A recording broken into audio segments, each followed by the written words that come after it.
সুপ্রিয় দর্শক বন্ধুরা, নমস্কার। আপনাদের সবাইকে আবারও স্বাগত জানাই। ভাবুন তো কেমন হতো যদি আপনার প্রতিদিনের চলাচলের পথ হতো 200 মাইল, এবং তাও আবার সম্পূর্ণ পায়ে হেঁটে, যেখানে নেই কোনো জিপিএস, নেই কোনো ওয়াইফাই, মাথার ওপর নেই কোনো ছাদ, শুধু খোলা আকাশ, কিছু ছাগল আর আপনার অদম্য সাহস। এরা কিন্তু অতীতে আটকে থাকা কোনো মানুষ নয়, বরং এরা এমন এক জীবন বেছে নিয়েছে যা আমাদের বেশিরভাগ মানুষই ভুলে গেছি, বা হয়তো কখনো জানতেই পারিনি যে এমন এক জীবন অস্তিত্বে আছে। তাই আপনাদের কাছে আমার প্রশ্ন, আপনারা কি তাদের মতো একটি দিনও টিকে থাকতে পারবেন? আপনারা হয়তো ইরানকে কেবল সংবাদ মাধ্যমের খবরের মাধ্যমেই চিনে থাকবেন, কিন্তু কি হতো যদি আজ আমি আপনাদের জানাই যে সেই সব খবরের বাইরেও এক অন্যরকম ইরান রয়েছে, যেখানে ইরান মানেই শুধু মরুভূমি আর ধুলোবালি নয়। এখানে উত্তরে যেমন রয়েছে আকাশ ছোঁয়া বরফে ঢাকা পর্বতশৃঙ্গ, তেমনি ক্যাসপিয়ান সাগরের কাছে রয়েছে আর্দ্র বনাঞ্চল, আবার পূর্বে রয়েছে ধু ধু করা সোনালী মরুভূমি, এবং এই সব কিছুর মাঝে গড়ে উঠেছে এমন এক পর্বতমালা যা পৃথিবীর বুকে টিকে থাকা অন্যতম শেষ প্রকৃত যাযাবর সভ্যতাকে নিজের বুকে লুকিয়ে রেখেছে। এই বন্ধুর পাহাড়ি অঞ্চলে ছড়িয়ে ছিটিয়ে বাস করে এমন কিছু উপজাতি যারা কোনো জিপিএস ব্যবহার করে না কিংবা কোনো ভাড়াও দেয় না। তারা পথ চলে কেবল ঋতু, সূর্য, তারা আর নিজেদের স্মৃতির উপর ভরসা করে। চলুন আজ আমি আপনাদের এমন সবচেয়ে বিখ্যাত 3টি উপজাতির সঙ্গে পরিচয় করিয়ে দিই। প্রথমত, কাশকাই উপজাতি, যাদের রক্তে মিশে আছে তুর্কি ভাষী যোদ্ধাদের বীরত্ব, যাদের মহিলারা অশ্বারোহণে দক্ষ, যাদের তৈরি গালিচা বিশ্বজুড়ে সমাদৃত, এবং যাদের ভাষা তেহরানের প্রচলিত ফার্সি থেকে একেবারেই আলাদা। দ্বিতীয়ত, বখতিয়ারি উপজাতি, যারা পাহাড়ের দুর্গম সব পথ পাড়ি দিয়ে জীবন অতিবাহিত করে, যাদের যাতায়াতের রাস্তাগুলো ইরানের সবচেয়ে কঠিন ভূখণ্ড, উঁচু চড়াই উতরাই এবং নদী পার হয়ে শত বছরের অভ্যাসে গড়ে উঠেছে। এবং তৃতীয়ত, শাহ সাবান উপজাতি, যারা একাধারে শিল্পী এবং সংগ্রামী, যাদের নামের আক্ষরিক অর্থই হল তারা যারা শাহ বা রাজাকে ভালোবাসে। তাদের পরিহিত পোশাকগুলো তাদের পরিচয়ের জটিল সব গল্প বুনে চলে, এমন সব অজানা কাহিনী যা আপনি কোনো ট্র্যাভেল ব্লগে খুঁজে পাবেন না, কারণ তাদের সংস্কৃতি কোনো বইয়ের পাতায় লেখা নেই, বরং তা আগুনের কুণ্ডের পাশে ফিসফিসানি স্বরে, ঘুম পাড়ানি গানের সুরে আর পাহাড়ের পথে তাদের পদচিহ্নের মাধ্যমে প্রজন্ম থেকে প্রজন্মান্তরে বেঁচে আছে, যেখানে অনেকেই আধুনিক ফার্সি ভাষা জানে না, বরং এখনও তারা প্রাচীন তুর্কি বা লুরি উপভাষায় কথা বলে, যা অনেক আধুনিক দেশের চেয়েও পুরনো। তাই যেখানে লস অ্যাঞ্জেলেসের মতো শহরে যাতায়াতের গড় সময় প্রায় 53 মিনিট, সেখানে একজন ইরানি যাযাবরের কাছে ভ্রমণের অর্থ হল 300টি ছাগল নিয়ে পাথুরে উপত্যকার ভেতর দিয়ে 10 মাইল পথ পায়ে হেঁটে চলা, যেখানে কোনো গাড়ির হর্ন বা পডকাস্টের শব্দ নেই, আছে শুধু খুঁড়ে ভাবাজ, ক্ষুধা আর সুদূরের দিগন্তরেখা। তাই আপনাদের কাছে আমার প্রশ্ন, আপনি কি আপনার উবার রাইড আর 5G সিগন্যাল ছেড়ে এমন এক জীবন বেছে নেবেন যেখানে আপনার হাত হবে ধুলো মাখা, চোখ দুটো আগুনের শিখায় অভ্যস্ত হয়ে উঠবে, আর জীবনটা হয়তো আগের চেয়ে অনেক বেশি পরিপূর্ণ মনে হবে? আপনার মতামত অবশ্যই কমেন্ট করে জানান, কারণ এরপর আমরা সূর্যোদয় থেকে চন্দ্রোদয় পর্যন্ত এই যাযাবরদের সাথে পথ চলব এবং তাদের জীর্ণ চটি পাই তাদের জীবনের একটি দিন অতিবাহিত করব, যেখানে কোনো অ্যালার্ম ঘড়ি বাজে না, মোরগের ডাকের বদলে দিন শুরু হয় ছাগলের আওয়াজে, আর সূর্য পাহাড়ের চূড়ায় নিজের রশ্মি ছড়ানোর আগেই জীবন তার আপন গতিতে চঞ্চল হয়ে ওঠে, যেখানে আপনি ট্রাফিকের কর্কশ শব্দে নয়, বরং গবাদি পশুর মৃদু আওয়াজ আর কেটলির নিচে জ্বলতে থাকা কাঠের কর্কশ শব্দের মাঝে জেগে ওঠেন। বাতাসের ভাঁজে ভাঁজে মিশে থাকে ধুলো, দুধ আর পশমের এক অদ্ভুত ঘ্রাণ, এমন এক ঘ্রাণ যা কেবল কয়েক সপ্তাহ সেখানে কাটিয়েই অনুভব করা সম্ভব, যেখানে নিজের দাদির হাতে সেলাই করা বহু স্তরের ঘোমটায় ঢাকা এক নারী ভোরের আলো ফোটার আগেই একটি ছাগল দহনের জন্য ঝুঁকে পড়েছেন, যার হাতগুলো অত্যন্ত অভিজ্ঞ এবং ক্ষিপ্র। নেই কোনো দস্তানা কিংবা যন্ত্রের সাহায্য, আছে শুধু পরম আত্মবিশ্বাসের সাথে কাজের ছন্দ, যা তিনি দুধ দহন করেন, কাঁথা সেলাই করেন, সন্তানদের দেখাশোনা করেন, কেনা বেচা করেন, রুটি সেকেন, সন্তানদের শিক্ষা দেন এবং অবসরের প্রতিটি মুহূর্তে নিজের সূচের ধারকে তীক্ষ্ণ করে তোলেন।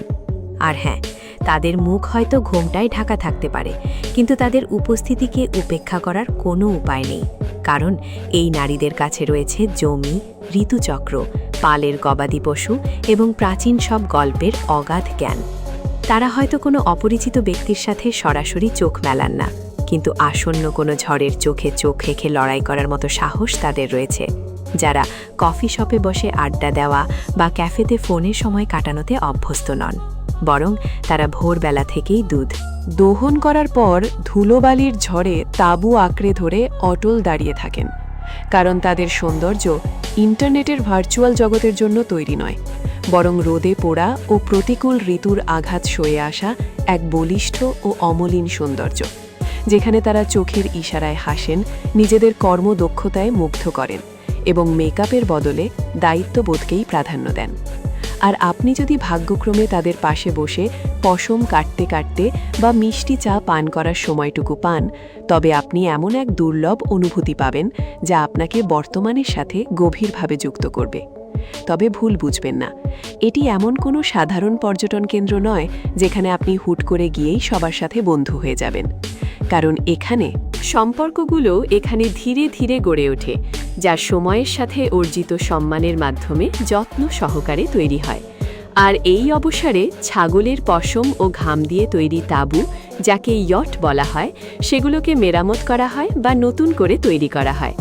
এই তাঁবুগুলো যেন শ্বাস নেয়, কারণ এগুলো গরমে প্রসারিত হয়, আবার শীতে উষ্ণতা ধরে রাখে, যা বুনতে সপ্তাহের পর সপ্তাহ লেগে যায়। আর হ্যাঁ, এর প্রতিটি সুতোর বুনো আপনাকে বলে দেবে এটি কে তৈরি করেছেন, কারণ এখানে নেই কোনো প্লাস্টিকের খুঁটি বা অনলাইন শপিংয়ের ব্যবস্থা। এটি কেবল স্মৃতি দিয়ে সেলাই করা আর সাহসের জোরে শক্ত করে তৈরি এক ঘর, যেখানে প্রশ্ন জাগতে পারে, পুরুষের কাজ কি? সে সারাদিন পথ চলে, পালকে পথ দেখায়, বাতাসের গতি প্রকৃতি বুঝতে পারে এবং খোঁজে এমন জমি যেখানে সবুজ ঘাস জন্মেছে, কারণ এখানে কোনো স্যাটেলাইট ম্যাপ বা ওয়েদার অ্যাপ নেই। আছে কেবল সূর্যের অবস্থান আর ঝড়ের আগে পাখিদের উড়ে যাওয়ার ভঙ্গি দেখে আবহাওয়ার পূর্বাভাস বুঝে নেওয়ার কৌশল। সে জানে পাহাড়ের কোন ভাঁজে জল লুকিয়ে আছে এবং উপত্যকায় কোথায় নেকড়ে উত পেতে বসে আছে। এমনকি একটি ছাগলের হাঁটার ভঙ্গি দেখেই সে বুঝতে পারে কখন সেটি বাচ্চা প্রসব করবে। আর এই যাযাবর পরিবারে শিশুদের কোনো স্কুলে পাঠানো হয় না, বরং তারা ছোট ছোট ছাগলছানাদের কাঁধে নিয়ে পাহাড় ডিঙিয়ে ঘোরে আর প্রকৃতির প্রতিটি পাঠ কাছ থেকে দেখে ও অনুভব করে শিখতে থাকে। এখানে শৈশব মানে শুধু খেলাধুলা করা নয়, বরং জীবনকে নতুন করে শেখার এক অসাধারণ সময়। তাই আমি আপনাদের জিজ্ঞাসা করছি, আপনারা কি কোনো রকম ওয়াইফাই বা আধুনিক সুযোগ সুবিধা ছাড়া টানা এক সপ্তাহ এমনভাবে জীবনযাপন করতে পারবেন? এই ভিডিও সম্পর্কে আপনার মতামত কমেন্ট করে জানান, আর আমাদের চ্যানেলে নতুন সব তথ্যমূলক ভিডিও পেতে সাবস্ক্রাইব করে নোটিফিকেশন বাটনটি অন করতে ভুলবেন না। মূলত প্রতি বছর 2 বার এই যাযাবর পরিবারগুলো তাদের শীতকালীন চারণভূমি ছেড়ে পাহাড়ের উদ্দেশ্যে বেরিয়ে পড়ে, যেখানে তারা গাড়ি নয় বরং কয়েক সপ্তাহ ধরে পায়ে হেঁটে পৌঁছায় সেই সুউচ্চ চারণভূমিতে, যেখানে ঘাস বেশ সতেজ থাকে, বাতাস থাকে নির্মল ও শীতল, এবং সেই পরিবেশেই তাদের ছাগলের পাল সবচেয়ে ভালো থাকে। আমরা এখানে কোনো সাধারণ ভ্রমণের কথা বলছি না, বরং এটি একটি বিশাল দেশান্তরী যাত্রা যা 200 মাইলেরও বেশি দীর্ঘ হতে পারে, যেখানে কোনো গাড়ি নেই, কোনো ব্যাকপ্যাক নেই কোনো দামি ব্র্যান্ডের জুতো। আছে শুধু অটুট ইচ্ছাশক্তি, যেখানে শিশুরা গাধার পিঠে চেপে পা ঝুলিয়ে চালে, বৃদ্ধরা নিজের পিঠে জ্বালানি কাঠের বোঝা নিয়ে এগিয়ে যায়, মায়েরা শিশুদের কোলে নিয়ে শুকিয়ে যাওয়া নদীর তলদেশ আর খাড়া উপত্যকার ভেতর দিয়ে ছাগলের পালকে পথ দেখিয়ে নিয়ে যায়। এমনকি ছাগলগুলো তাদের পেশির স্মৃতিশক্তি বা অভ্যাসের উপর ভরসা করে সেই পথে চলে, যা ব্রুকলিনের কোনো ক্লান্ত অফিসের কর্মকারীর কাছে রূপকথার গল্পের মতোই অবিশ্বাস্য মনে হতে পারে। এটি অনেকটা স্বপ্নের মতো মনে হলেও সময়সীমা আর নোটিফিকেশন থেকে মুক্তি পাওয়ার এক অনন্য উপায়। কিন্তু 15 বছর বয়সী এক যাযাবর কিশোরের কাছে এটিই একমাত্র পরিচিত জীবন, যেখানে নেই কোনো হাই স্কুল, ওয়াইফাই কিংবা ক্যারিয়ারের নিশ্চয়তা। আছে কেবল অবিরাম হেঁটে চলা ও সেই চিরচেনা রুটিন। তবুও বর্তমানে কিছু তরুণ এই জীবন ছেড়ে কারমানশাহ, সিরাজ বা ইস্পাহানের মতো শহরের দিকে পা বাড়াচ্ছে, যাতে তারা সেখানে শিক্ষা নিতে পারে, চাকরি খুঁজে পায় কিংবা হয়তো ডেটিং অ্যাপে প্রেমও করতে পারে। আর ঠিক এ কারণেই প্রথমবারের মতো যাযাবর পরিবারগুলো ক্রমে ছোট হয়ে আসছে, কারণ ইরানি সরকার এদের মধ্যে কিছু গোষ্ঠীকে পৈতৃক সূত্রে প্রাপ্ত সেই পুরনো যাতায়াতের পথগুলোতে এখন কড়াকড়ি আরোপ করা শুরু হয়েছে, কারণ উন্নয়ন প্রকল্প, সীমান্ত নিয়ন্ত্রণ এবং চোরাচালানের ভয়ে শতাব্দীর পর শতাব্দী ধরে চলে আসা সেই প্রাচীন অভিবাসন পথগুলোর ওপর এখন কড়া নজরদারি করা হচ্ছে। ফলে কিছু যাযাবর এখন তাদের পূর্বপুরুষের সেই চেনা জমি দিয়েই অবৈধ অনুপ্রবেশকারী হিসেবে যাতায়াত করতে বাধ্য হচ্ছে। তাই আপনি যদি এই অভিবাসনের দৃশ্য কেবল দেখেই ক্ষান্ত না হয়ে বরং তার হৃদয় দিয়ে অনুভব করতে চান, তবে আপনাকে সঠিক উপায়টি বেছে নিতে হবে। আপনার যাত্রা শুরু করুন সিরাজ বা ইস্পাহান থেকে এবং স্থানীয় ট্যুর অপারেটরদের কাছে যাযাবর গাইডদের সাথে ইকো ট্র্যাক সম্পর্কে খোঁজ নিন, কারণ সেখানে এমন কিছু অনন্য সুযোগ রয়েছে যা কোনো জনপ্রিয় ট্রাভেল ওয়েবসাইটের মূল পাতায় কখনোই খুঁজে পাওয়া সম্ভব নয়। এখানে বিলাসবহুল কোনো সুযোগ সুবিধার আশা করবেন না, কারণ এই পথে নেই কোনো এটিএম বা ফ্ল্যাশ টয়লেট। তাই সঙ্গে হালকা জিনিসপত্র ও নগদ টাকা রাখুন এবং উপহার হিসেবে খুরমা, চা বা এই ধরনের সাধারণ কিছু সাথে দিতে পারেন।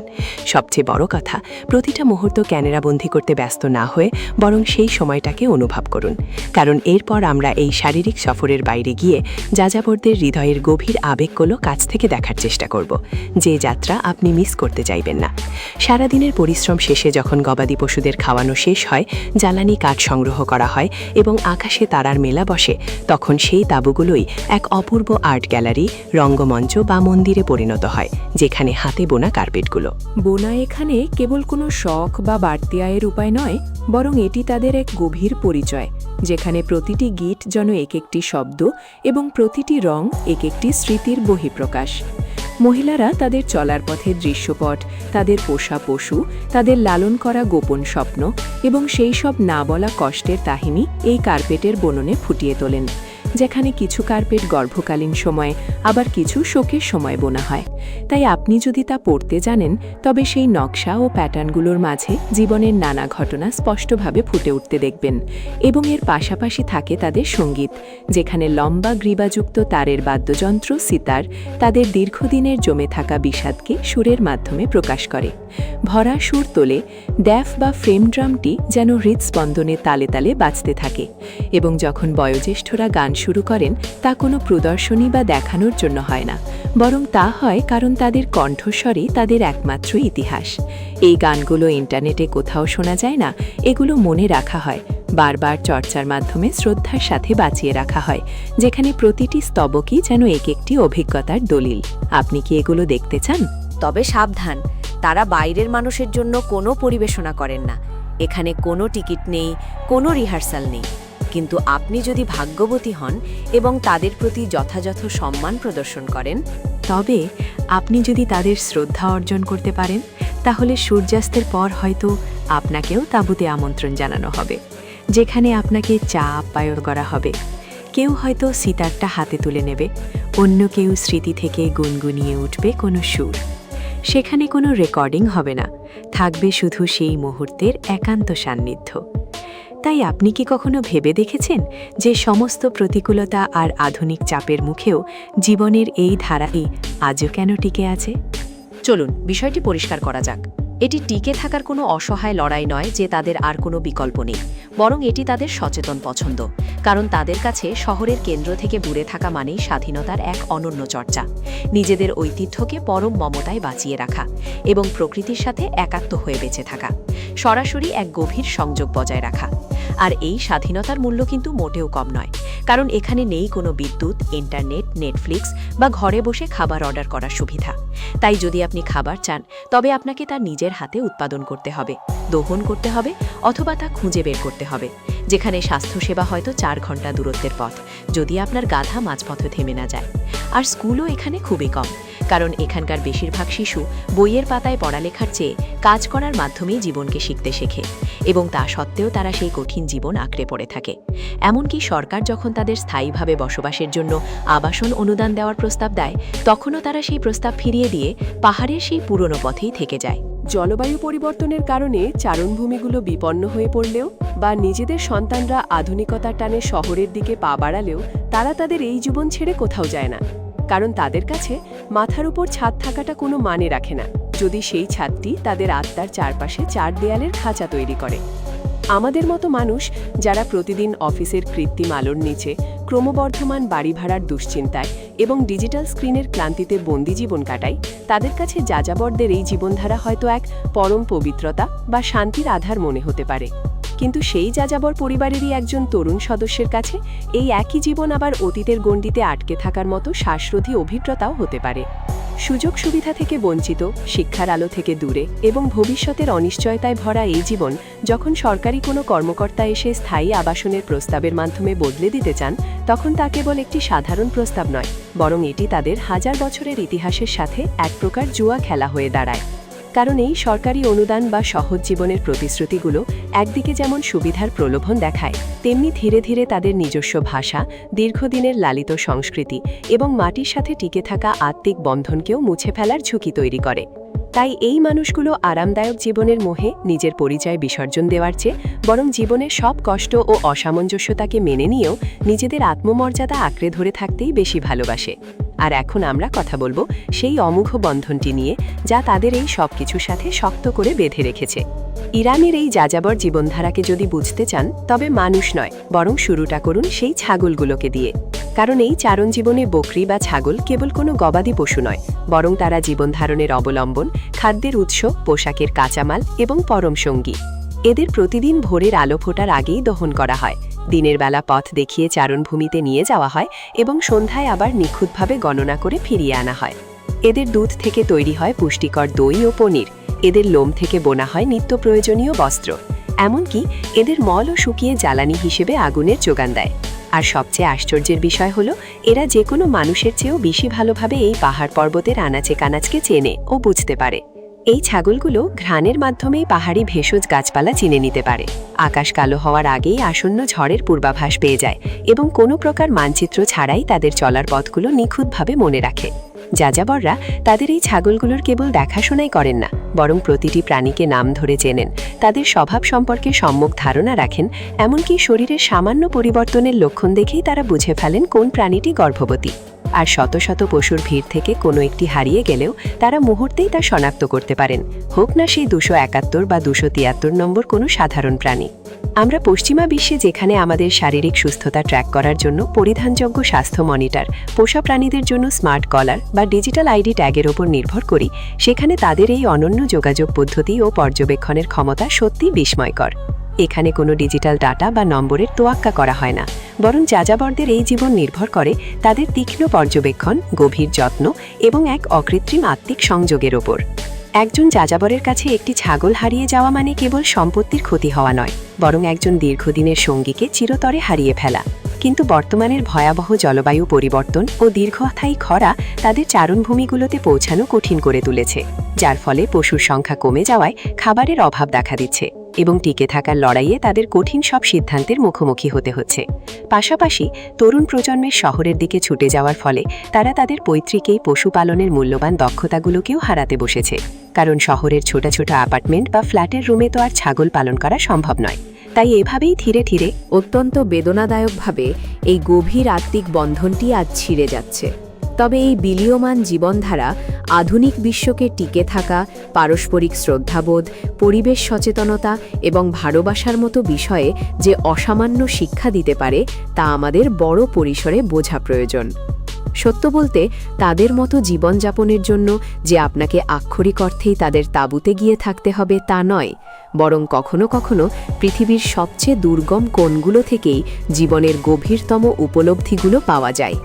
আর সময়ের সাথে সাথে পৃথিবীর বুকে খালি পায়ে হেঁটে চলা ইরানের এই যাযাবররা সম্ভবত সেই হারিয়ে খেলা জীবনবোধের নকশাটি আজও আগলে রেখেছে, যেখানে পার্থিব বস্তু বা আড়ম্বরের চেয়ে সাদামাটা জীবনই বড়, যেখানে তারা বিশাল অট্টালিকার বিছে ছোটে না, বরং নিজেদের শারীরিক সক্ষমতা ও মানসিক প্রশান্তি বজায় রাখতে প্রকৃতির ওপরই পরম ভরসা করে। তারা ঘড়ির কাঁটা ধরে নিজেদের প্রতিটি পদক্ষেপ গণনা করেন না, কিংবা ইন্টারনেটে জীবনের সাদামাটা হওয়ার কোনো কৃত্রিম উপায়ও খোঁজেন না, বরং তারা কেবল সেটুকুই সাথে নিয়ে চলেন যা একটি খচ্চরের পিঠে অনায়াসে এঁটে যায়। আর অদ্ভুতভাবে সেই জীবনটি তাদের কাছে অনেক বেশি পূর্ণতা নিয়ে ধরা দেয়।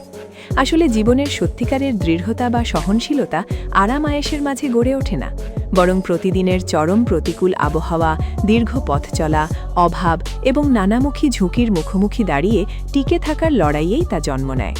ঠিক যেখানে আধুনিক জীবনের ইমেল বা দোকানের লাইনে দাঁড়ানোর মতো তুচ্ছ ক্লান্তিগুলো তাদের জীবনে বড় কোনো জায়গা পায় না, কারণ সেখানে একা চলার কোনো অবকাশ নেই। সেখানে কমিউনিটি বা সমাজই হলো জীবনযাপনের মূল চালিকা শক্তি, যেখানে খাবার থেকে শুরু করে বেঁচে থাকার প্রতিটি অবলম্বন একে অপরের সাথে ভাগ করে নেওয়ার মধ্য দিয়েই তারা অটুট থাকে। সেখানে কাজের ভাগাভাগি হয়ে থাকে একদম স্বাভাবিক ছন্দে, যেখানে প্রতিটি শিশুর লালন পালন কেবল মা বাবার দায়বদ্ধতা নয়, বরং তা হয়ে ওঠে পুরো সম্প্রদায়ের দায়িত্ব। কোনো একজন অসুস্থ হয়ে পড়লে পুরো দল তা জেনে যায়, এবং কেউ হারিয়ে গেলে প্রত্যেকেই তাকে খুঁজে বের করার জন্য ঝাঁপিয়ে পড়ে। আসলে পাহাড়ের বন্ধুর পথে ৩০০টি ছাগল নিয়ে চলার সময় ব্যক্তিগত স্বার্থপরতার কোনো জায়গা নেই। অথচ এই আধুনিক পশ্চিমা বিশ্বে আমরা ফোনের স্ক্রিনে ডুবি থেকে একাকী জীবন কাটিয়ে নিজেদের প্রশ্ন করি, আমরা কেন এত একা বোধ করছি? আমরা বুঝতে পারছি না যে প্রকৃতি কোনো শৌখিন সাজসজ্জা নয়। এমনকি শহরের মানুষের কাছে প্রকৃতি কেবল ছুটির দিনে বেড়াতে যাওয়ার মতো কোনো পার্ক বা বিনোদনের স্থানও নয়, বরং প্রকৃতি হলো জীবনের শ্রেষ্ঠ শিক্ষক, যার কাছে শিখতে হয় বেঁচে থাকার আসল পাঠ। খানাবাদসদের কাছে প্রকৃতিই হলো একমাত্র আইন, তাই তারা প্রকৃতির প্রতিটি চক্রকে গভীরভাবে বুঝতে পারে, কোনো কিছু অপচয় করে না। মাটির ক্লান্তি থেকে শুরু করে বকরির বিশ্রামের প্রয়োজনীয়তা কিংবা ঋতু পরিবর্তনের সংকেত সবই তাদের নখদর্পণে থাকে। আর এভাবে বাঁচার ফলে তারা কেবল পরিবেশের ভারসাম্যই রক্ষা করে না, বরং পায়ের নিচের মাটিকেও পরম শ্রদ্ধায় আগলে রাখে। যেখানে তাদের ভালোবাসা কোনো সিনেমার গোলাপ বা আড়ম্বরের মোড়কে বাধা নয়, বরং তা প্রতিদিনের কাজের মাঝে গড়ে ওঠা এক অটুট বিশ্বাস এবং একে অপরের দায়িত্ব ও ভূমিকা পালনের অকৃত্রিম বন্ধনের মধ্যেই ফুটে ওঠে। একজন যাযাবরের ভালোবাসা গড়ে ওঠে পারস্পরিক নির্ভরতা ও অকৃত্রিম বিশ্বাসের ওপর, যেখানে কোনো কথা ছাড়াই একজন পুরুষ যখন শীতের রাতে চুলায় দেওয়ার জন্য কাঠ সংগ্রহ করে নিয়ে আসে, অথবা একজন নারী বৃষ্টির পূর্বাভাস পেয়ে আকাশের ভাষা পড়ে ফেলতে পারে। এই সম্পর্কগুলো সোশ্যাল মিডিয়ার মেসেজ চ্যাট বা ক্ষণস্থায়ী সম্পর্কের মতো নয়, বরং বছরের পর বছর ধরে গড়ে ওঠা এক গভীর আত্মিক বন্ধন, যা ইন্টারনেটের কৃত্রিম চাকচিক্যের চেয়ে অনেক বেশি বাস্তব এবং দীর্ঘস্থায়ী। বর্তমান সময়ে যখন পরিবেশ রক্ষা আমাদের অস্তিত্বের জন্য অপরিহার্য হয়ে দাঁড়িয়েছে, তখন প্রকৃতি ও মানুষের এই নিবিড় সম্পর্ক আমাদের নতুন করে ভাবনার খোরাক দেয়। কারণ এই জীবনধারা কেবল পৃথিবীর ভারসাম্য রক্ষার লড়াই নয়, বরং তার নিজের অস্তিত্ব ও আত্মাকে বাঁচিয়ে রাখার উপায়ও বটে। কারণ যদি ওয়াইফাই, ইন্টারনেট সেবা এবং প্রতিদিনের এই যান্ত্রিক দৌড়ঝাঁপ সরিয়ে ফেলি, তবে কি বাকি থাকে? আপনি কি সত্যিই বেঁচে আছেন, নাকি আপনি কেবল জীবনকে এক দীর্ঘ আপোষ হিসেবে মেনে নিয়েছেন? যাযাবরদের জীবন কখনোই নিখুঁত নয়, তাদের পথ অত্যন্ত দুর্গম ও কঠিন, কিন্তু সেই জীবনটি সম্পূর্ণভাবে তাদের নিজেদের পছন্দের, এবং সম্ভবত তাদের এই বিলীয়মান জীবনধারার মাঝেই এমন এক মূল্যবান শিক্ষা লুকিয়ে আছে যা আজ আমাদের সময়ের সবচেয়ে বড় প্রয়োজন। কারণ সব সমাপ্তি হঠাৎ আসে না, বরং কিছু কিছু জিনিস এত নীরবে আমাদের জীবন থেকে ফুরিয়ে যায় যে তা পুরোপুরি হারিয়ে না যাওয়া পর্যন্ত আমরা বুঝতেও পারি না কি অমূল্য সম্পদ মাহানানাম। ঠিক যেমনটা ঘটছে ইরানের যাযাবরদের ক্ষেত্রে, যেখানে আগুনের উষ্ণ আলো, নিরন্তর পথ চলা, অটুট সম্প্রদায় এবং পবিত্র সরলতার এক অনন্য অধ্যায় আজ আমাদের চোখের সামনেই ধীরে ধীরে ফিকে হয়ে আসছে। এই জীবনধারা আজ হারিয়ে যাচ্ছে, তবে তা এই জন্য নয় যে তারা লড়াই ছেড়ে দিয়েছে, বরং তাদের চারপাশের পৃথিবীটা তাদের চেয়েও অনেক বেশি দ্রুতগতিতে বদলে যাচ্ছে।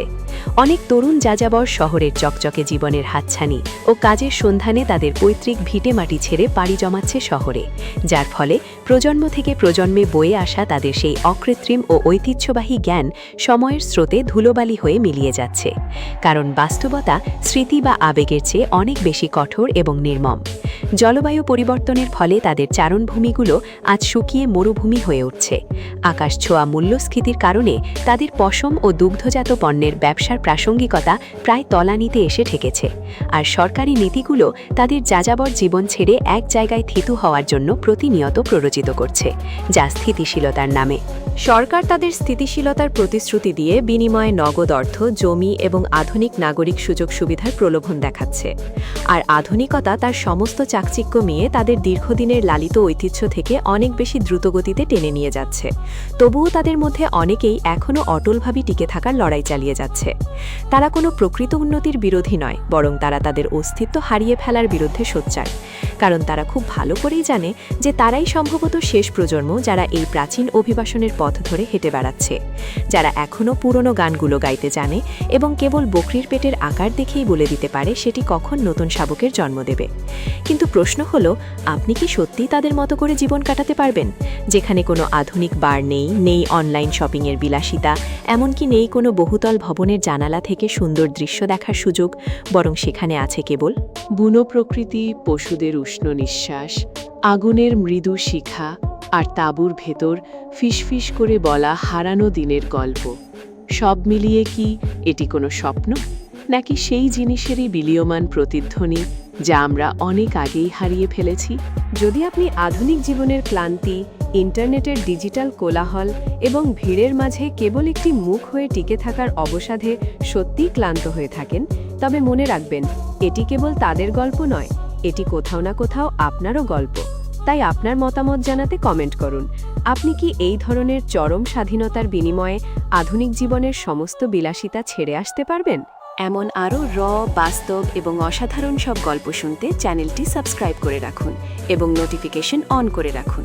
দেখা হবে পরের পর্বে। আমাদের সাথে থাকার জন্য অসংখ্য ধন্যবাদ। ভিডিওটি আপনার ভালো লাগলে লাইক করুন, সাবস্ক্রাইব করুন এবং বেল আইকনটি বাজিয়ে রাখুন, যাতে নতুন কোনো ভিডিওর আপডেট আপনি মিস না করেন। আর আপনার সাথে দেখা হচ্ছে পরবর্তী ভিডিওতে।